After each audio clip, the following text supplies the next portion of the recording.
Om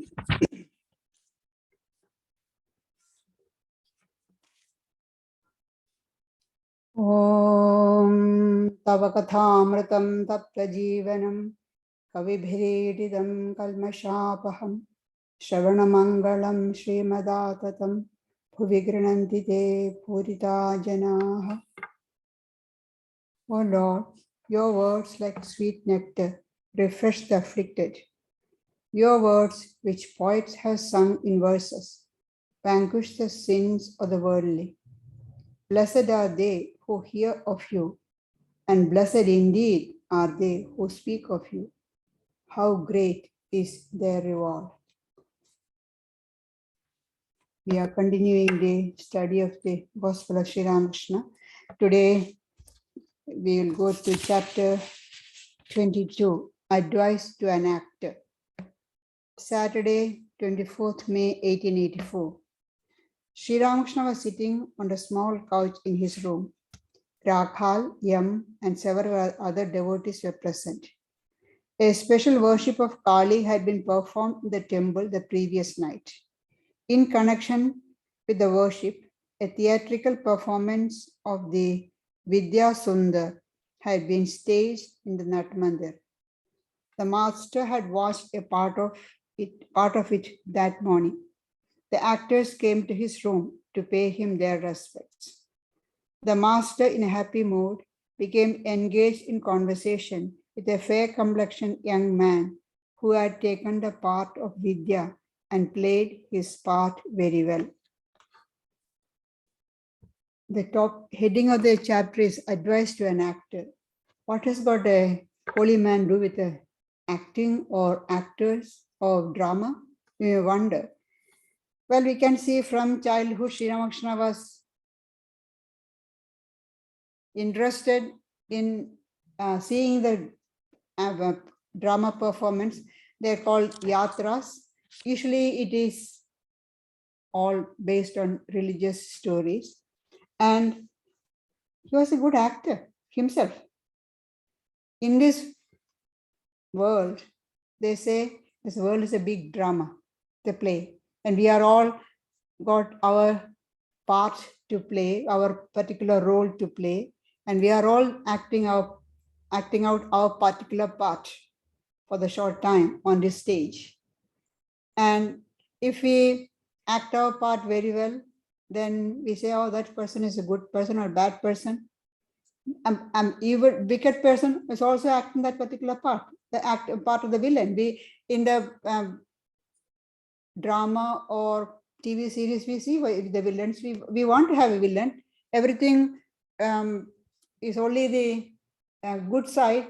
The play won't be interesting. So villain is the one who makes the play interesting. And in this vast play, there is again another play inside. That is what we call the drama or theater. Here on the Kali temple, there was a special worship of Mother Kali, what we call Phalaharini Kali. It happens usually in the month of May. Sometimes could be end of towards the second half of April can be also, but mostly in May on the new moon day, it happens. So the worship was there, and as part of the program celebration, they had a theatrical performance, what they call yatra. It's like a dance drama. And this particular one was Vidya Sundar. I looked up what is Vidya Sundar. It's a secular drama, but the hero is the great devotee of Mother Kali. Maybe that's why they had this particular, and it was very popular at that time, during the time of Sri Ramakrishna. So that's why they had this particular drama in the temple. As I said earlier, Sri Ramakrishna himself was a good actor. When he was a young boy, Gadadhar, in the village Kamarpukur, they usually, to keep awake on Shivaratri night, they have drama performance, music performance, all that. Now, a drama troupe was to perform a play some story on Lord Shiva. Everything was ready, but towards the evening, just a few hours before the play was to start, found that the person who was to act the part of Shiva is seriously ill. Now, that's the main character. Without that, how can the drama go on? The proprietor said, no, we have to cancel this. The villagers were worried, how can we, if we cancel the drama, then how will we keep awake the whole night on meditating on Shiva? People can't, everybody can't sit and meditate the whole night. Then they asked if we can get a substitute for your particular actor. Will you be able to continue the drama? The proprietor said, yeah, no problem. Who will act? The short notice. Then some of the youngsters mentioned that Gadadhar, that's a earlier childhood name of Sri Ramakrishna. He's a good actor, he can play. So they asked him, he said, all right, because it is part of Shiva.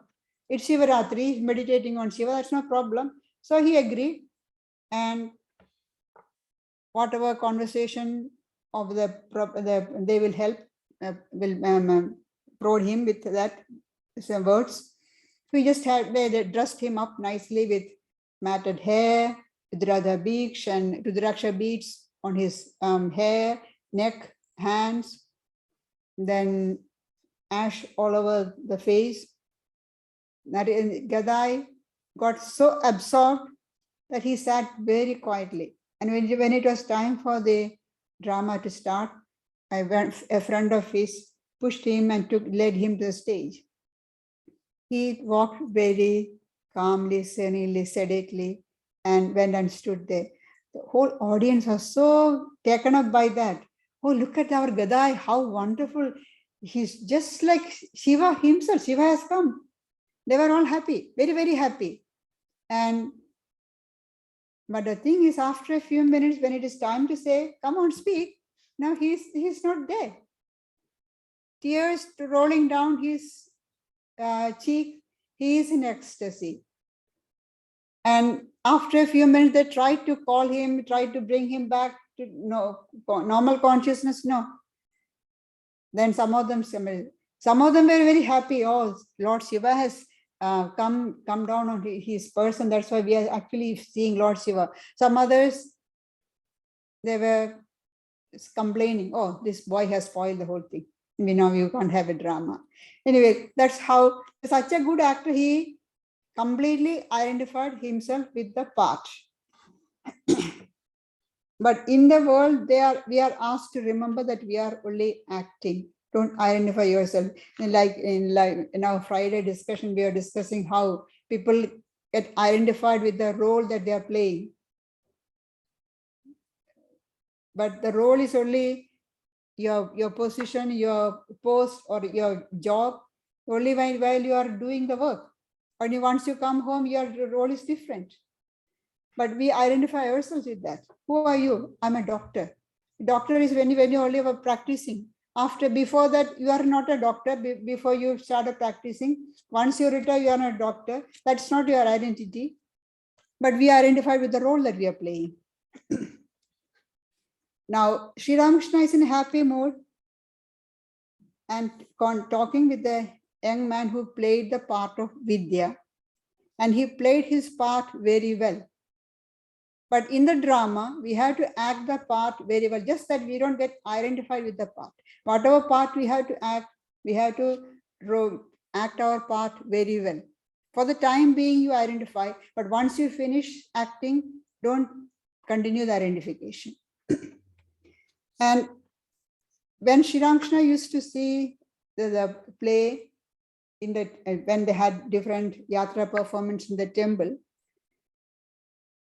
he judged how well they acted depending upon whether his mind went to a higher realm.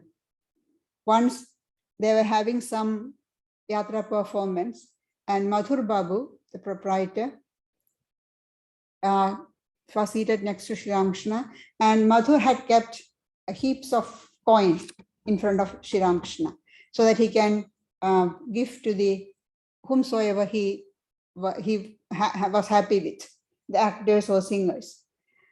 And every time what happened, when Sri Ramakrishna found somebody acted the part very well, he will push the whole lot to that person.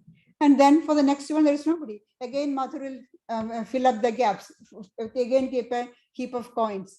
And again, that goes to the next one. After some time, there was no more coins for Madhu to keep. What did Sri Ramakrishna do then? He took off his shawl, gave to the person. The next one took off his cloth and gave. His judgment is how and well that person acted, and his mind gone to a higher realm. That was his judgment. And Madhur was happy. Shows that now these actors did their part very well. That's why the master went into ecstasy.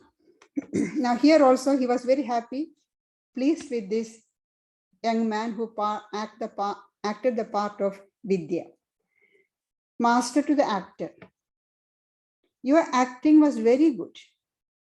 If a person excels in singing, music, dancing, or any other art, he can also quickly realize God, provided he strives sincerely. A person who excels in anything, singing, music, dancing, or any art, anything, whether it is, see, these are the old costumes in that era. Even now, sometimes you can see some of the television shows in Mahabharata or Ramayana, you can see all these gorgeous decorations on the actors. See, if to excel in any art, you have to concentrate on that.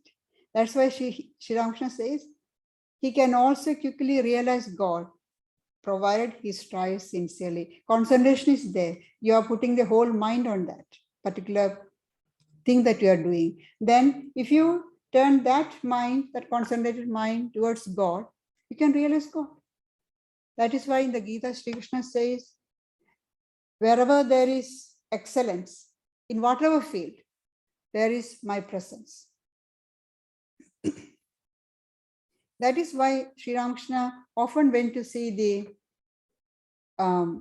drama. In the Gospel of Sri Ramakrishna, we can see he went to the Star Theatre in Calcutta. Star Theatre is owned and directed by Girish Chandra Ghosh. First time when Sri Ramakrishna, when Girish was not a devotee, later he became a devotee of Sri Ramakrishna. First he went in 1884. There was Girish had written a play.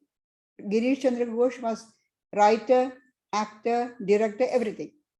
So he had written the play on the life of Chaitanya, and Sri Ramakrishna wanted to, it was the talk of the city. Everybody was talking about that. So Sri Ramakrishna wanted to see that. Some of the other devotees objected, saying that, oh, the actresses, some of them who are acting, the actresses are not of good character. Usually in those days, women from good family never went to the theater to take part in as actress. So Sri Ramakrishna said, so what? I shall look upon them as the blissful mother herself.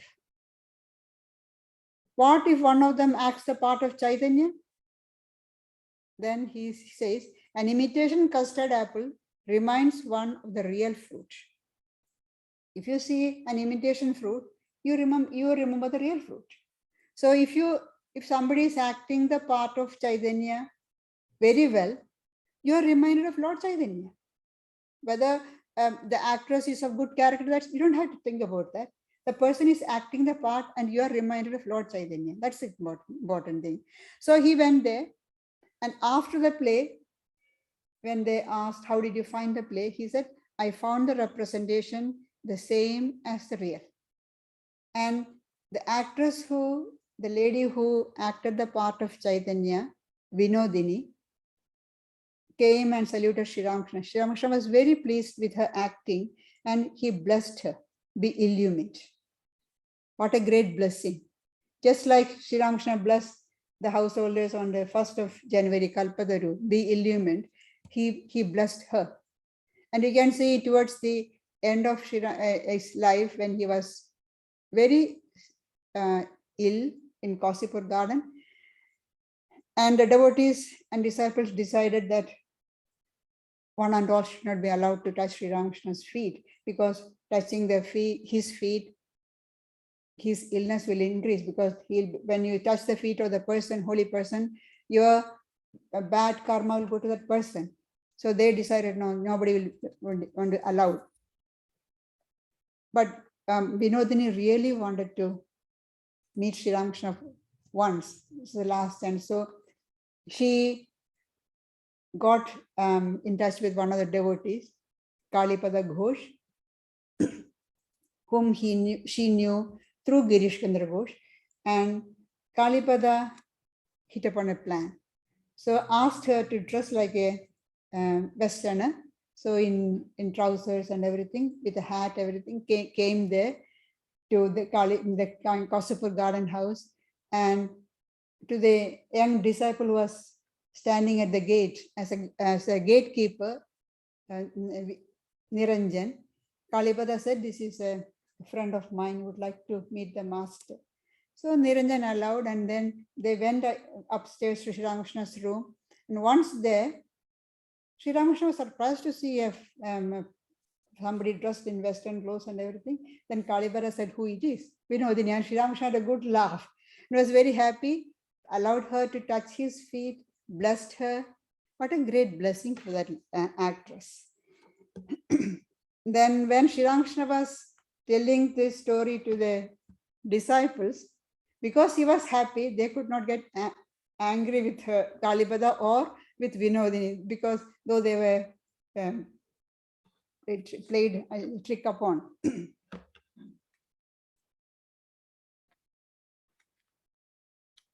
The Sri Ramakrishna is continuing. Just as you practice much in order to sing, dance, and play on instruments, so one should practice the art of fixing the mind on God. One should practice regularly such disciplines as worship, japa, and meditation. See, to excel in any art, you have to practice a lot. He said practice makes perfect. Now we have the Olympics was over, now Winter Olympics going on. How much they practice, those sports people, those compete in those games.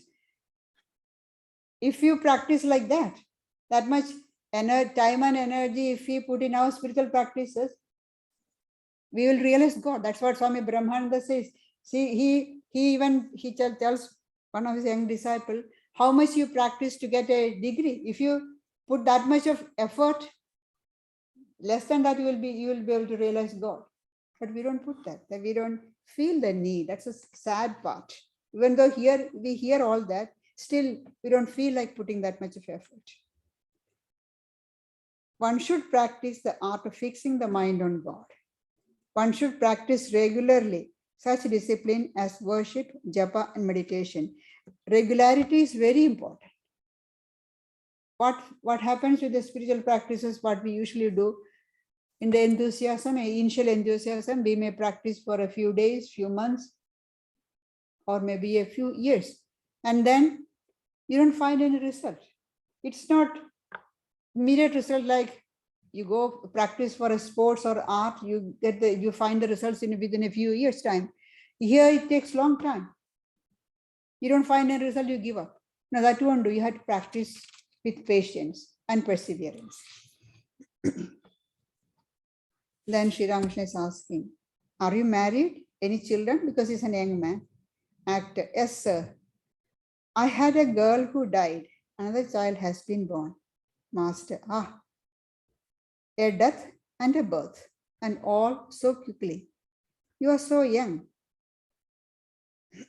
You are no doubt realizing the nature of the worldly happiness.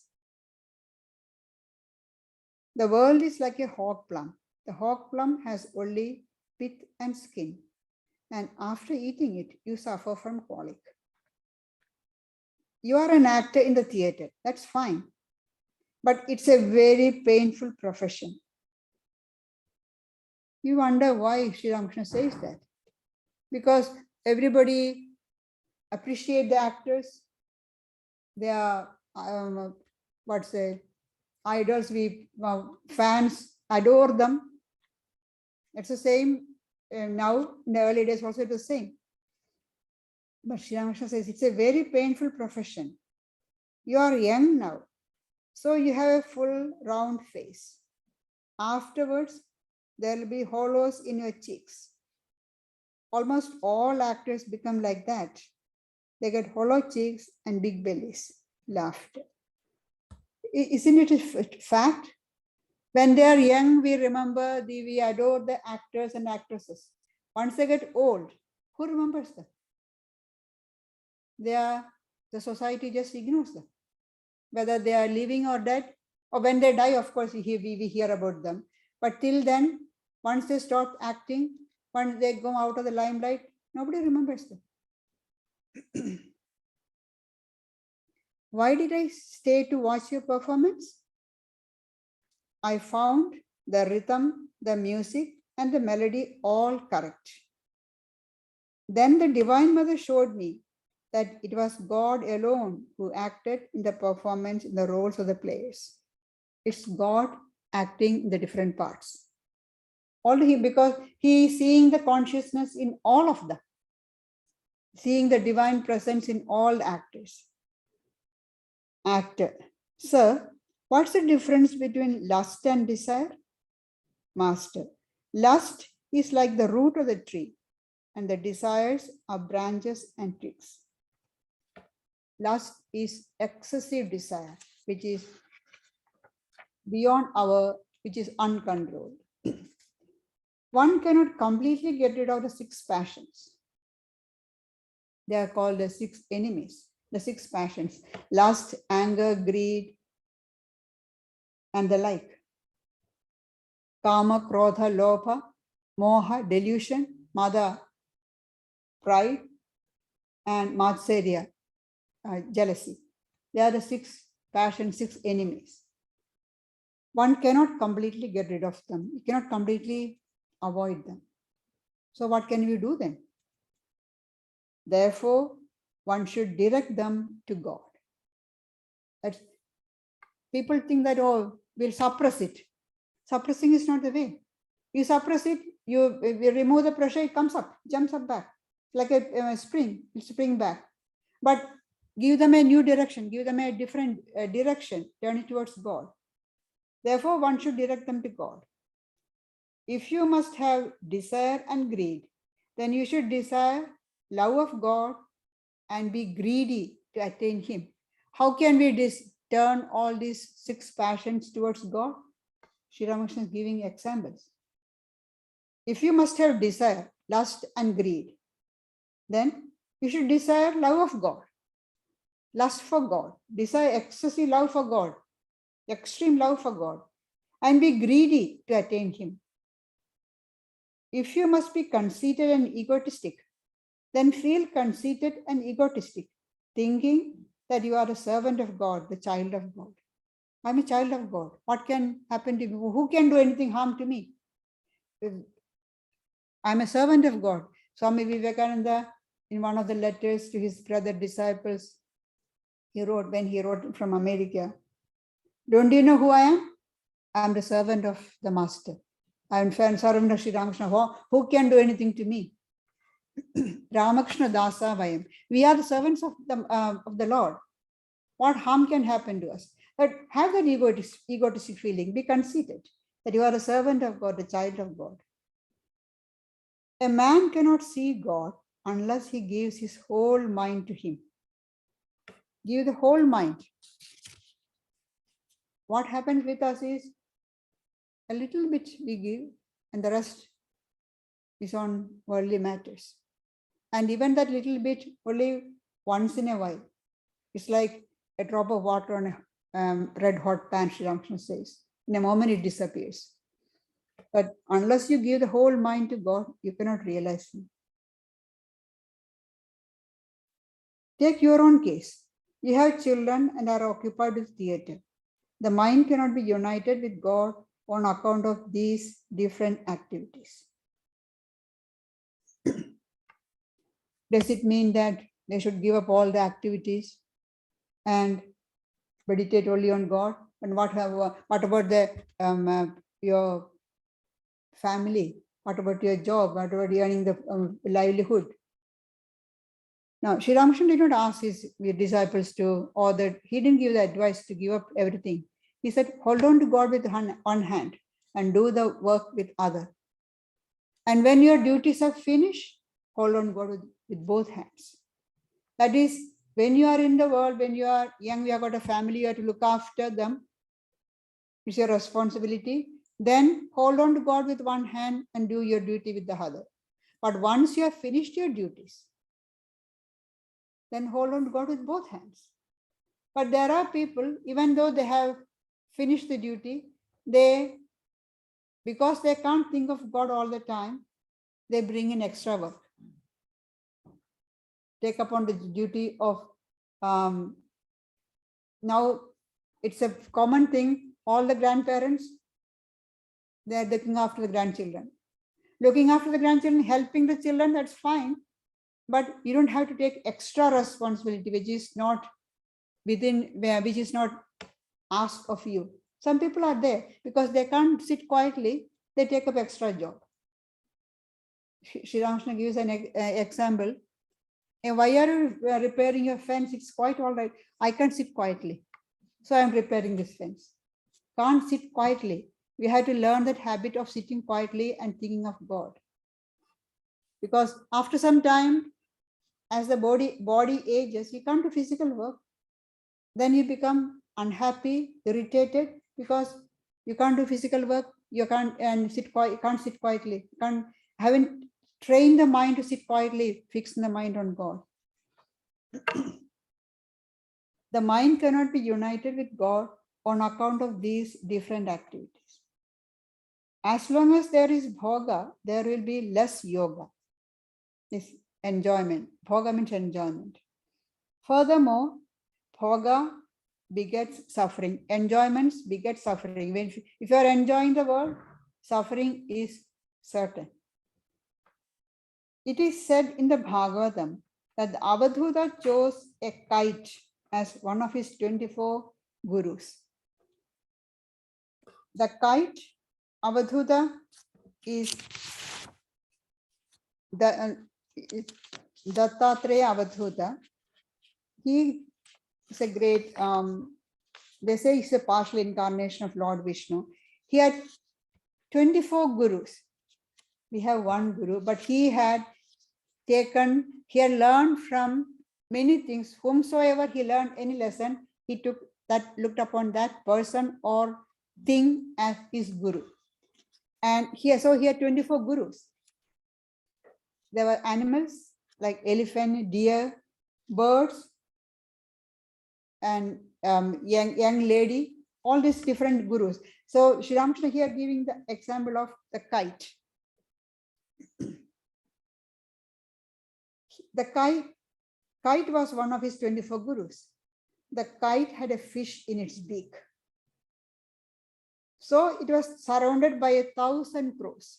The kite, when the fishermen were emptying the net, it swooped down and picked up a fish from that. And as it was flying out with the fish, 1,000 crows started going behind the kite. Whichever way it flew with the fish, the crows pursued it, crying caw, caw. It flew this way, that way, east, west. No, it cannot get rid of the crows. The crows are going, following it. When all of a sudden the fish dropped from its beak, the crows flew after the fish, leaving the kite alone. Now, when the fish fell from its beak, all the crows went after the fish. The kite was left in peace. So Sri Ramakrishna is saying the enjoyment is the fish. And as long as the enjoyments we are having, sufferings, the crows will be there with us all the time. Whichever way you go, whichever way you turn, the suffering is inevitable. You leave up the enjoyments, then you'll be free from suffering. The fish is the object of enjoyment. The crows are the worries and anxiety. Worries and anxiety are inevitable with enjoyment. No sooner does one give up enjoyment than one finds peace. What is more, money itself becomes a source of trouble. People are trying day and night to accumulate money, to earn money. Of course, you have to earn money for a livelihood. To look after your family, you need money. But excessive earning, earning the money the aim of life, then you're going to land in trouble. Sri Ramakrishna gives one example here. Brothers may live happily, but they get into trouble when the property is divided. Then there comes all the trouble. They start fighting. You got a better share. I got less share, or I should have got more. All things comes with the when the property is being distributed or divided. Sri Ramakrishna is giving a very shocking example, but just to shock people out of their complacency. Dogs lick one another's body. They are perfectly friendly. But when the householder throws them a little food, they get into a scrap. Then they start fighting. They are not ready to share.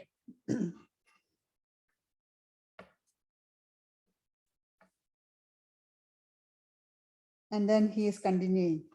Live in the world, but keep the picture steady on your head. There is a one type of dance where the dancer keep a picture on the head, balancing the picture on the head, they dance. So Sri Ramakrishna is saying that live in the world, but keep the picture steady on your head. That is to say, keep the mind firmly on God. I once said to the soldiers from the barracks, do your duty in the world, but remember that the pestle of death will sometimes smash your hand. Be alert about it. Next to the Dakshinewsar Temple garden, there was a military barracks. And some of the soldiers used to come and visit Sri Ramakrishna now and then. So Sri Ramakrishna is saying one of the advice that he gave them. Do your duty, but remember the pestle of death will sometimes smash your hand. So be alert. What's the pestle of death? What about the pestle Sri Ramakrishna is giving the example? In Kamarpur, I have seen the women of carpenter families making flattened rice with a husking machine. This is the husking machine that they used to have in Bengal. So you can see the pestle and the paddy kept there. In that hollow spot, the paddy is kept there.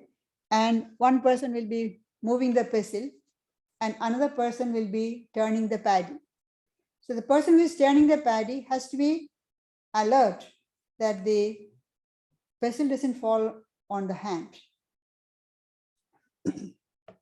One woman kicks the end of the wooden beam, and another woman, while nursing her baby, turns the paddy in the mortar dug in the earth. The second woman is always alert, lest the pestle of the machine should fall on her hand. If you are a little careless, your hand, because you have turned the paddy, your hand is there and the pestle will fall, and your hand will be crushed. With the other hand, she fries the soaked paddy in a pan. See, she's not sitting quietly. She is turning with one hand the paddy. With the other hand, she's frying the soaked paddy. Besides, she's talking with customers. She says, you owe so much money. Please pay it before you go. All that she's doing. But where's her hand? Where's her mind? On the pestle, so that it won't fall on her hand. She is nursing the baby, frying the soaked paddy, talking with customers, turning the rice in the pot, the mortar dug in the earth, but her mind is constantly fixed on that pestle so that it won't crush her hand. Likewise, do your different duties in the world, fixing your mind on God. Do all the duties. Sri Ramakrishna never asked people to go away. Later you can see when Girish became closer to Sri Ramakrishna, he asked, shall I give up the theatre? It's too much of hassle. Sri Ramakrishna said, no. You are doing good thing, it's you to continue with your duty. Do all your duties. Fixing your mind on God. One example Sri Ramakrishna gives is, children play going round, holding on to the pillar. They will round and round. As long as they are holding on to the pillar, they won't fall down. They can go on wheeling round and round. There's no fear of falling down. But if you loosen your grip, you will fall down. The same way, if you hold on to God, you do all your duties. You may be thrown round and round by the problems in the world, but you won't be thrown off your feet because you have got your firm grip on God. So we have to be alert for that. There is a saying there in Sanskrit, Janma dukham, Jara dukham, Jaya dukham, Puna puna, Samsara sagaram dukham, Tasmat jagrata jagrata. This birth is suffering, old age is suffering, spouses are suffering because you suffer in the life, in married life. Again and again we are going through this. This whole existence, samsara sagaram dukkha. It's an ocean of existence. It's full of suffering. Tasmat jagrata jagrata. Therefore, be alert, be alert. There's an interesting story behind this. A king had his watchman in the palace. So every night at fixed hours, he will be shouting just to make sure that no thief or enemies come in. One day he had to go somewhere, so he asked his young son to take the duty for the night.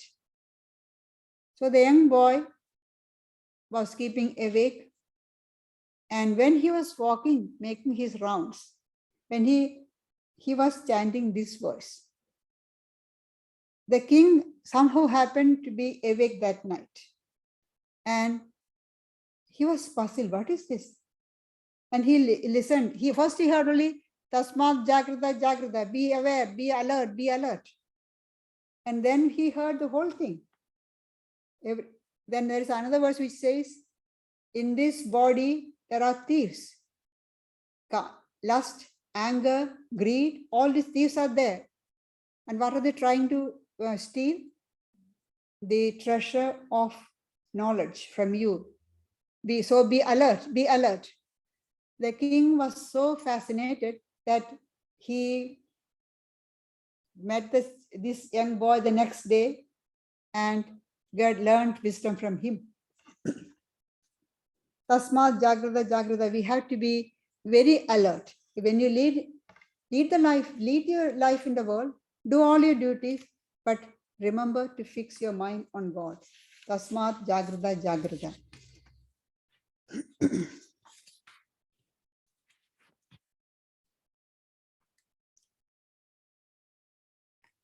But practice is necessary. One should be alert.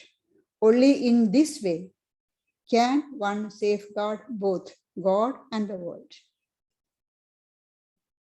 Sir, what's the proof that the soul is separate from the body? Master, proof. God can be seen. What's the proof of God? What's the proof that the soul is separate from God, from the body? That is, the God is there. So Sri Ramakrishna is saying, what? Proof? God can be seen. Remember the question that Narendra put, sir, have you seen God? And straight away, without a moment's hesitation, Sri Ramakrishna said, yes. but only more intensely than I am seeing you. God can be seen as we see each other, but more intensely. Proof, God can be seen.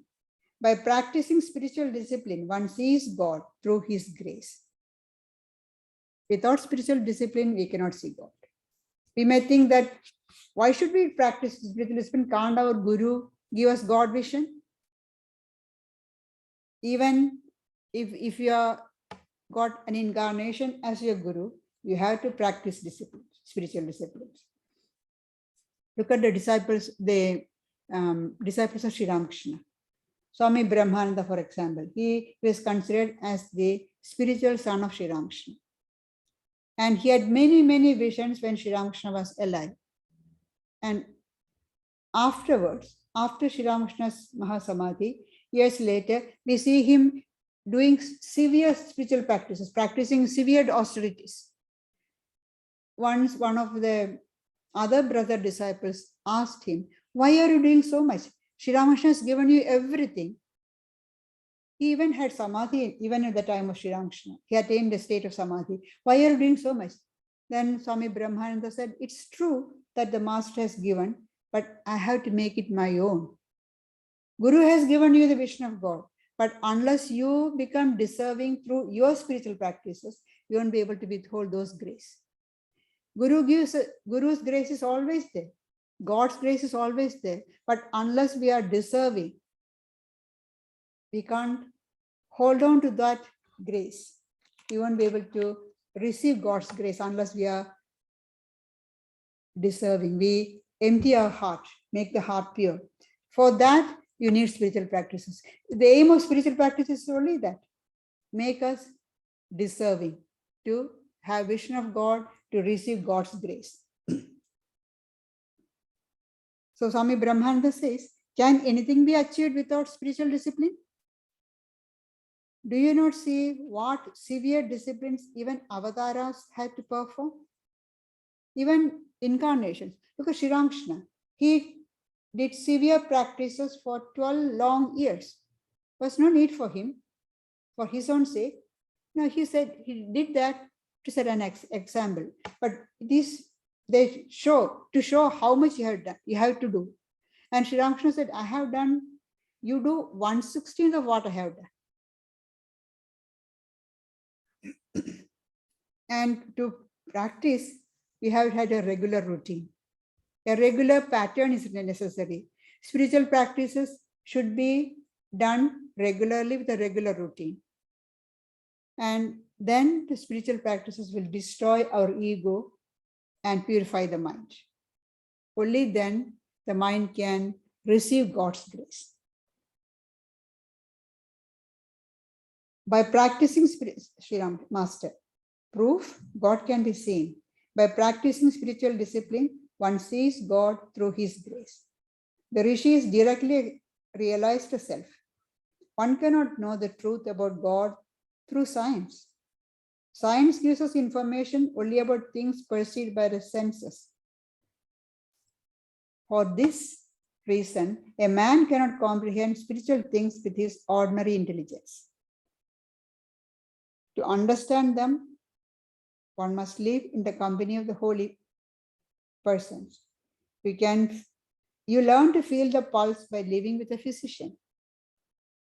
You know that the doctors, those who are medical students, just by learning the books are not enough. Attending the class, the lectures are not enough. They have to do practical. They have to work in a hospital under a senior doctor. That's why Sri Ramakrishna says, you learn to feel the pulse by living with a physician. Actor, yes sir, now I understand. So when you live in the company of holy people, you acquire their nature. Slowly you observe their life, and their unconsciously it changes your nature.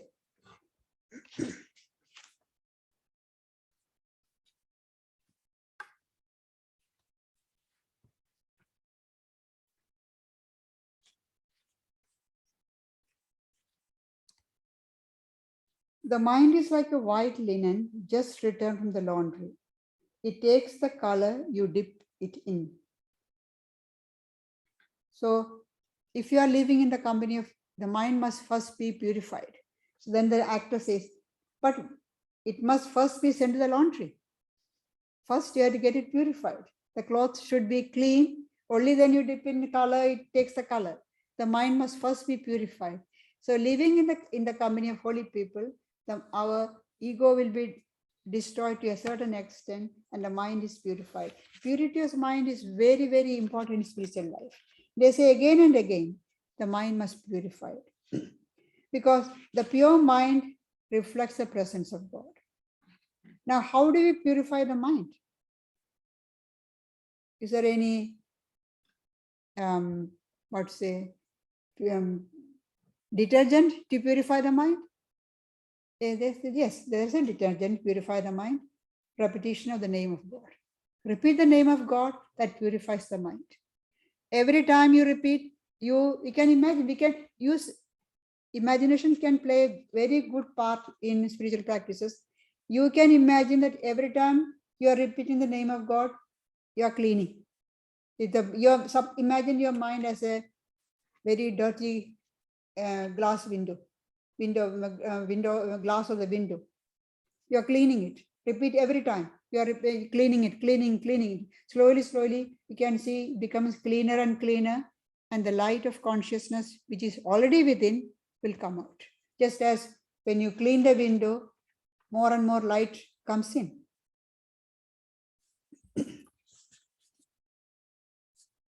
That's the only way we can realize God, by purifying the mind.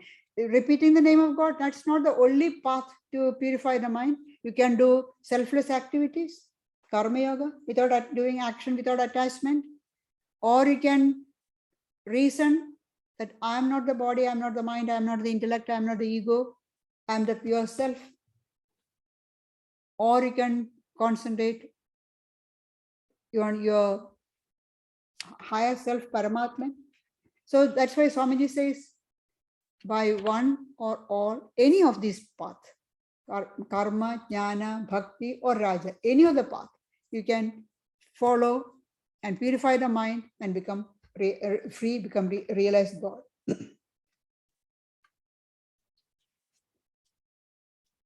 Master, actor, yes, but it must first be sent to the laundry. Master, yes. First is the purification of mind. Afterwards, if you direct the mind to the contemplation of God, it will be colored by God consciousness.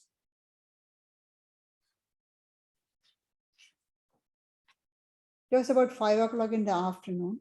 Sri Ramakrishna was sitting on the steps of the Shiva temple. Adhar, Dr. Nitai, M, and several other devotees were with him. Master to the devotees, I want to tell you something. A change has been coming over my nature. You are devotees. I have no hesitation in telling you this. Nowadays, I don't see the spirit form of God. He is revealed to me in human form. It's my nature to see the form of God, to touch and embrace him. God is saying to me, you have assumed a body, therefore enjoy God through his human forms. God no doubt dwells in all, but he manifests himself more through man, through other beings. God is present in all. The divinity is present in all, animate and inanimate objects. Even inanimate objects is the consciousness only. It's not manifest, that's all. And among all living beings, he manifests himself more through man than other beings, through human beings. Is man an insignificant thing? He can think of God, he can think of the infinite, while other living beings cannot.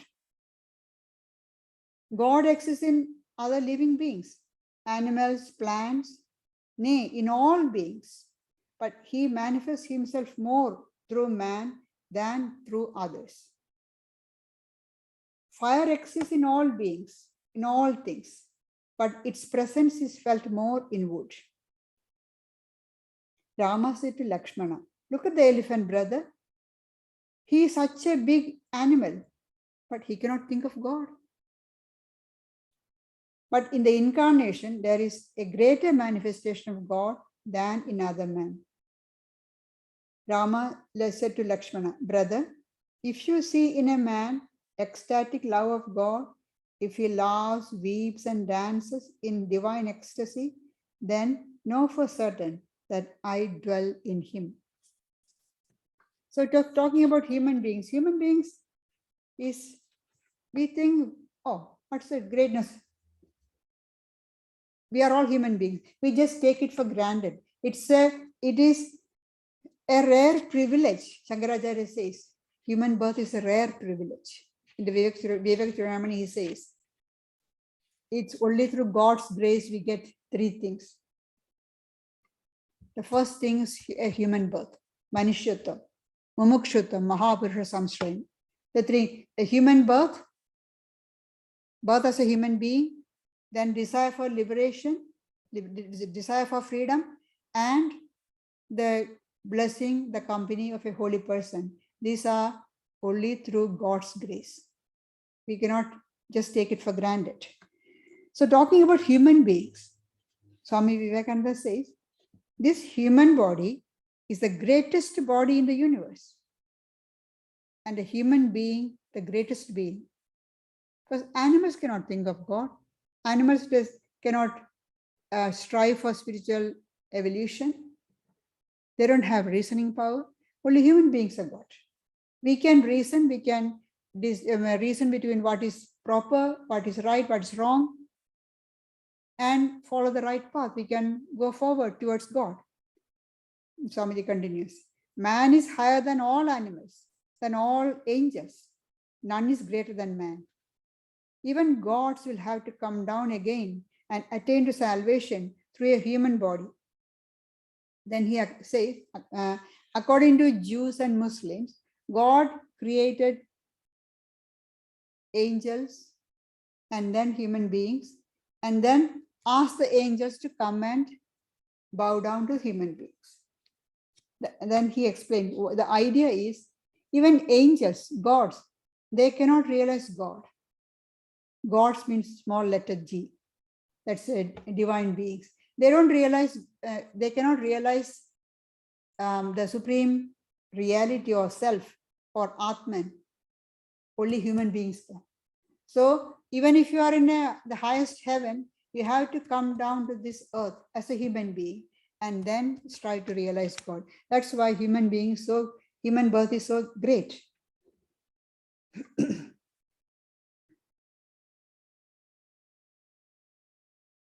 The master remained silent. After a few minutes, he resumed the conversation.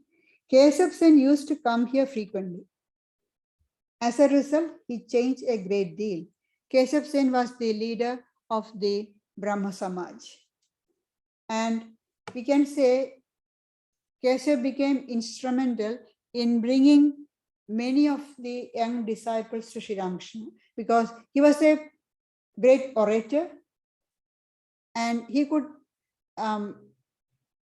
many young people were attracted by his speeches and they became members of the Brahma Samaj. Then he started talking about Sri Ramakrishna, about the saint of Dakshinewsar, the Paramahamsa of Dakshinewsar, and hearing his lectures and seeing how much he held Sri Ramakrishna in high respect. Many of them wanted to see this Paramahamsa, whom Keshav respects. So if he must be somebody great, if Keshav holds him in such high reverence, he must be somebody great. So let's go and see. Like that, many of these young disciples came through Keshav only. Keshav used to come to Sri Ramakrishna quite often.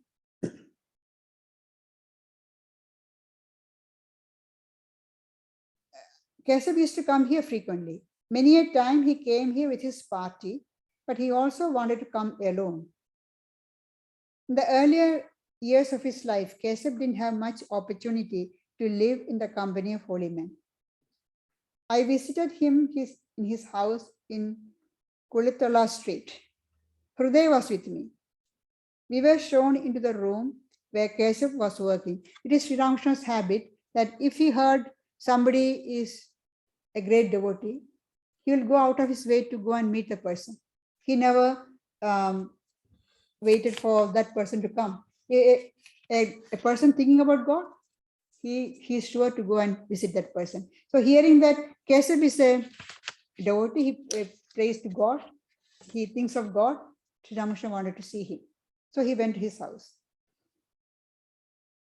Hriday, his navy, was with him. We were shown into the room where Keshav was working. He was writing something. After a long while, he put aside his pen, got off his chair, and sat on the floor with us. He didn't salute us or show us respect in any other way. He had no idea that a holy man should be saluted. He used to come here now and then. One day, in a spiritual mood, I said to him, one should not sit before a sadhu with one leg over the other. That increases rajas. See, many people don't know. They sit with one leg on the other. In traditional Indian custom, that's showing your arrogance. In front of a holy person or a person older than you, senior to you, or whom you respect, you don't sit in that way. It increases one's rajas. As soon as he and his friends would arrive, I would salute them before they bowed to me. They didn't know how to salute a holy man.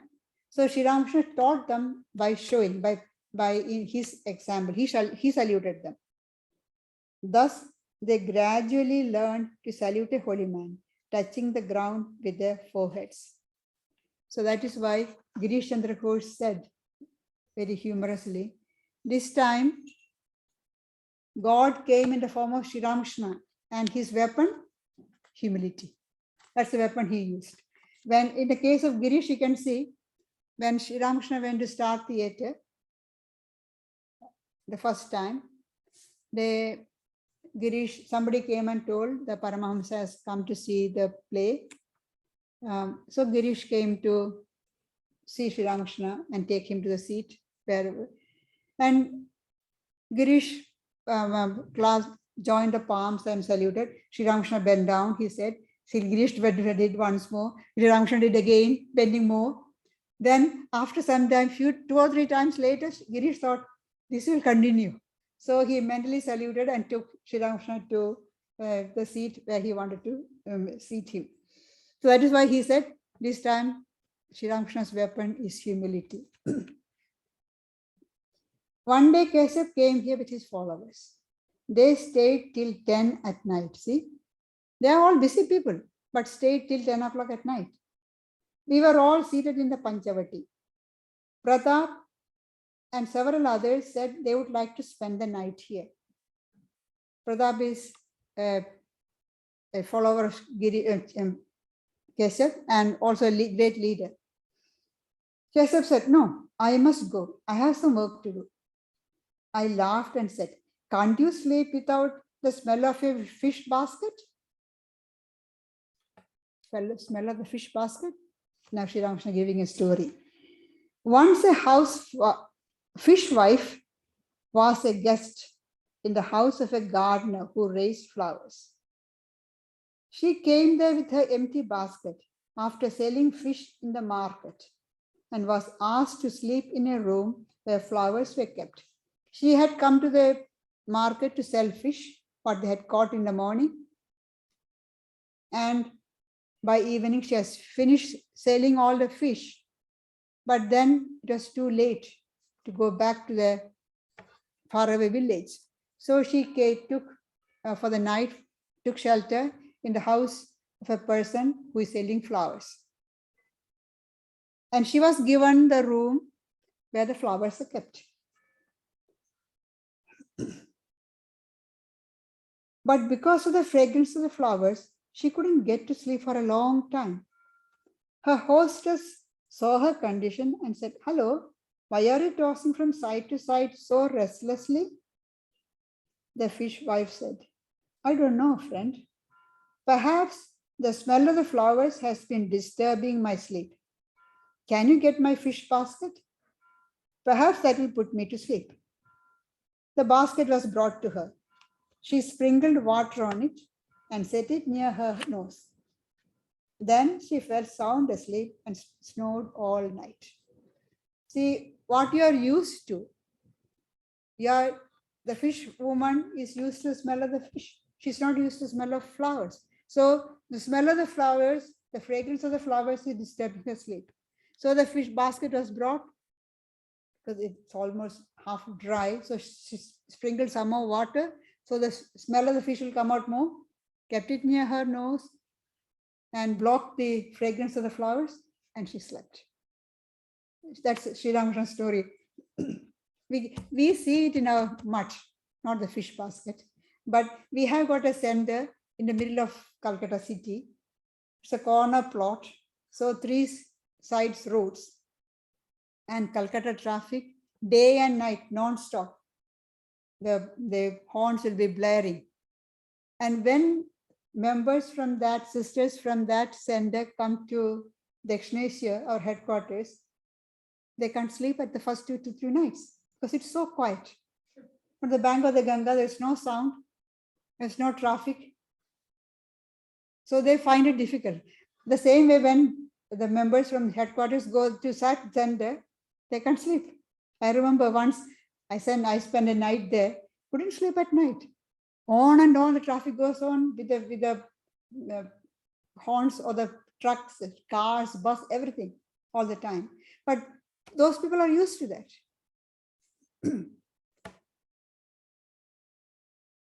At this story, so Sri Ramakrishna is making fun. The work that Keshav said he has to do, without the smell of the fish basket, he can't sleep. At this story, the followers of Keshav burst into laughter. Keshav conducted a prayer that evening in the bathing ghat on the river.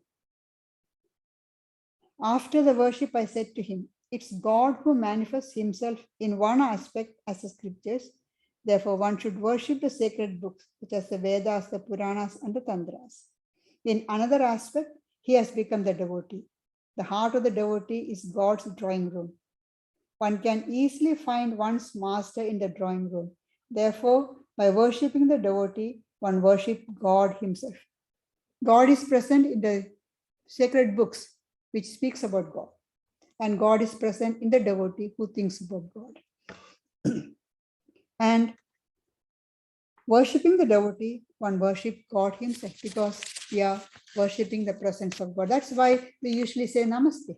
When we say namaste, we are saluting the presence of the God within the other person. Thank you.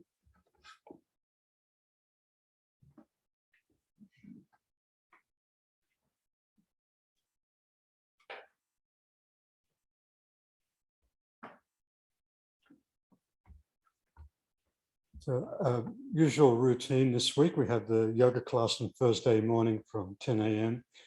We have the fortnightly Bhagavad Gita discussion on Friday night.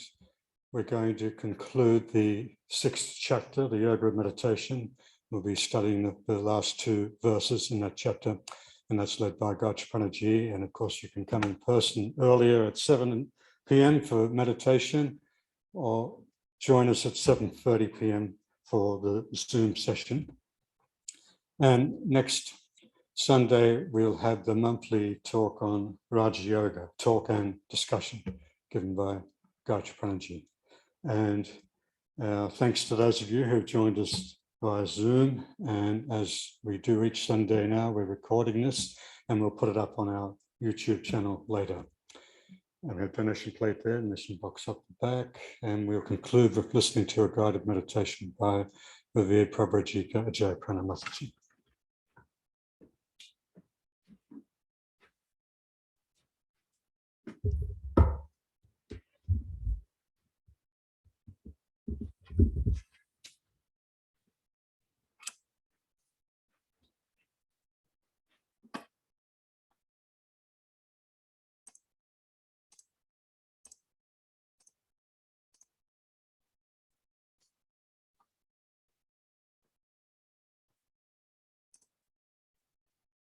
follow me silently.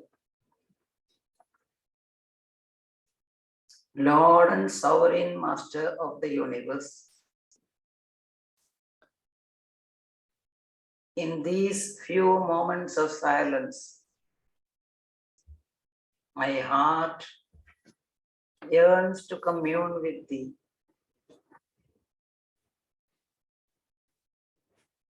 Please open my heart to the showers of the rays of your grace, that I may feel and experience Thy love and compassion. O Master of my life, Light of the universe, may I be able to see You shining in my heart ever and ever. The heart offered is the heart accepted.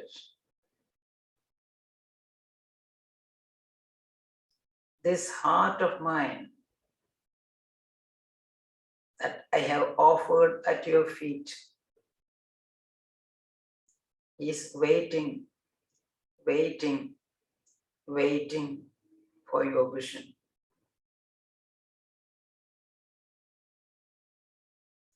Closing the eyes,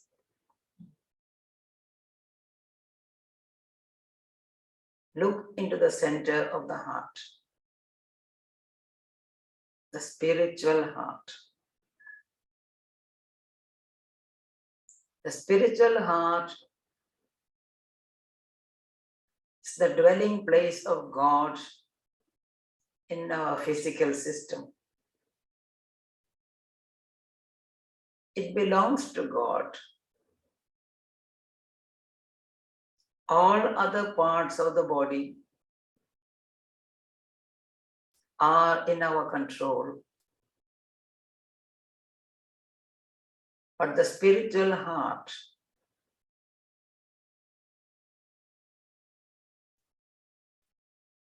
belongs to the Lord.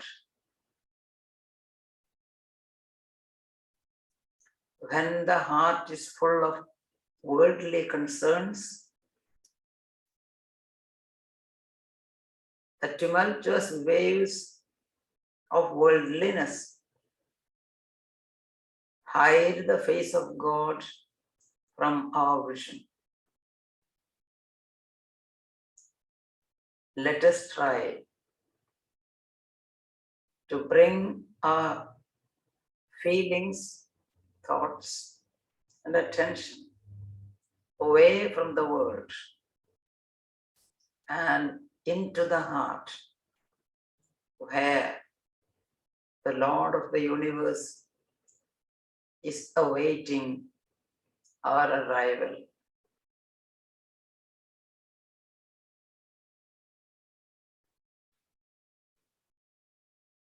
The presence of God is always experienced as light. Let us visualize that light today as a beautiful flame,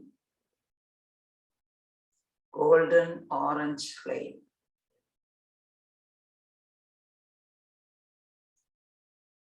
Not moving, steady, with beautiful, perfect shape. This flame, representing the presence of God, does not need any fuel to burn, does not emit any smoke from its burning, does not cast any shadow.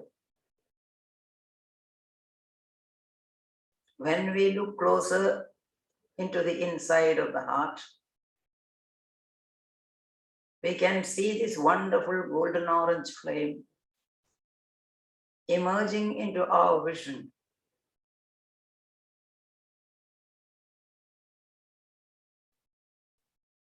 Slowly bring your mind and thoughts onto the flame. It is there. It is there. We only have to look for it with attention.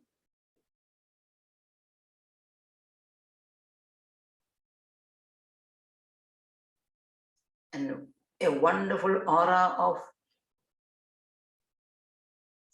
golden orange brilliance is emerging out of the flame.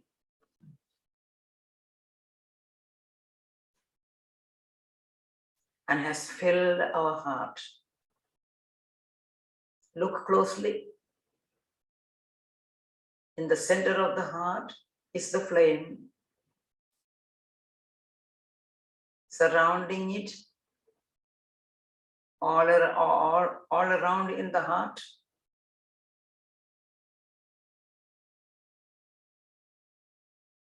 is that glorious light. Wonderful glow. Beautiful to experience. Filling the whole heart. Coming from the flame.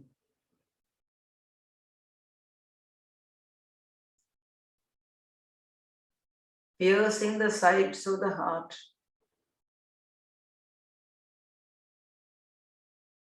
The powerful, wonderful radiance coming from the flame, but cool, soothing, strengthening,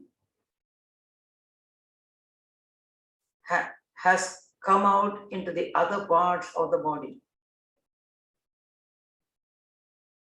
Feel the cool flow of that energy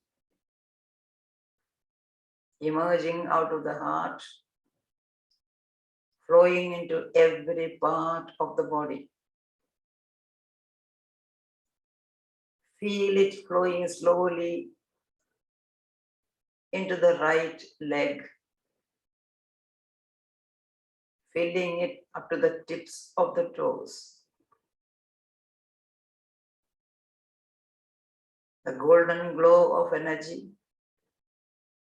is flowing into the left leg, filling it to the tips. The right arm is getting filled with that glorious brilliance. The radiance is now filling the left arm up to the tips of the fingers.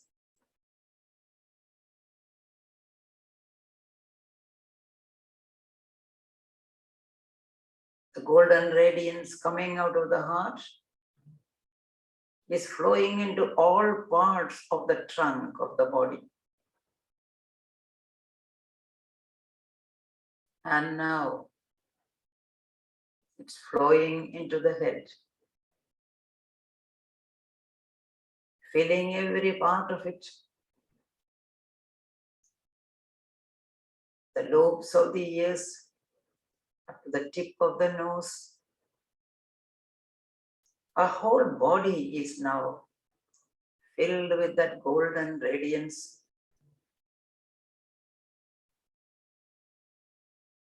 Coming from that wonderful flame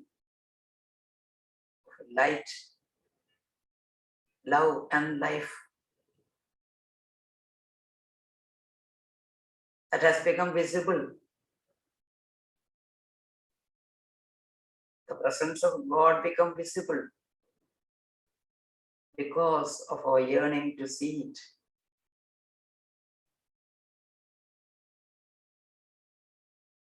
There's nothing else in the body, only that golden radiance from the tip of the head up to the toes.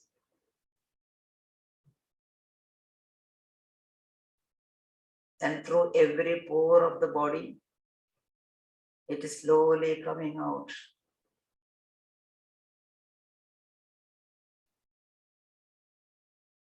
And like a thin film,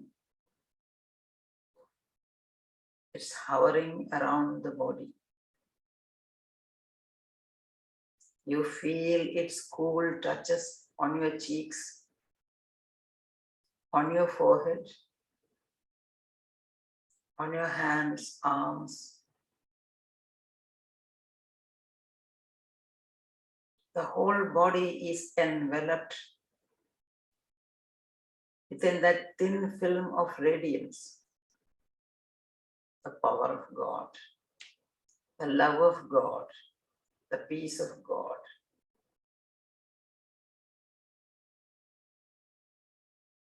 Filling the whole body. It has come out and enveloped within its arms a whole physical body.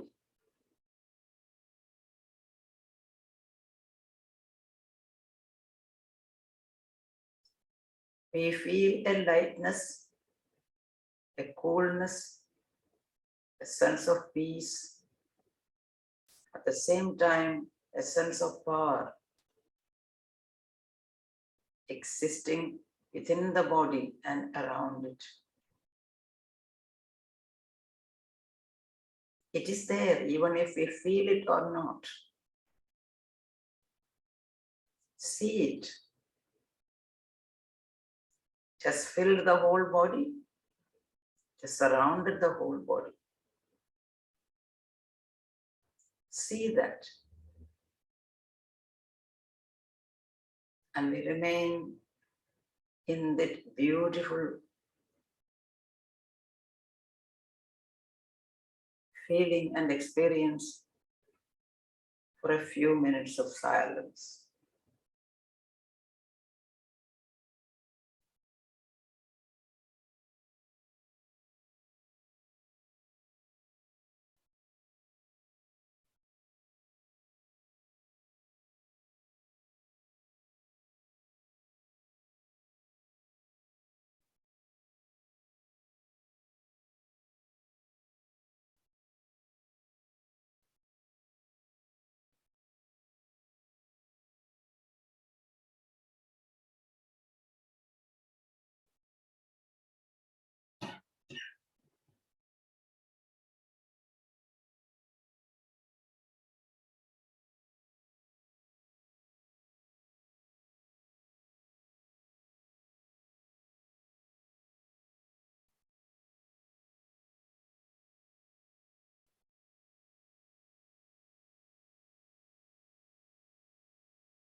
Hari Om.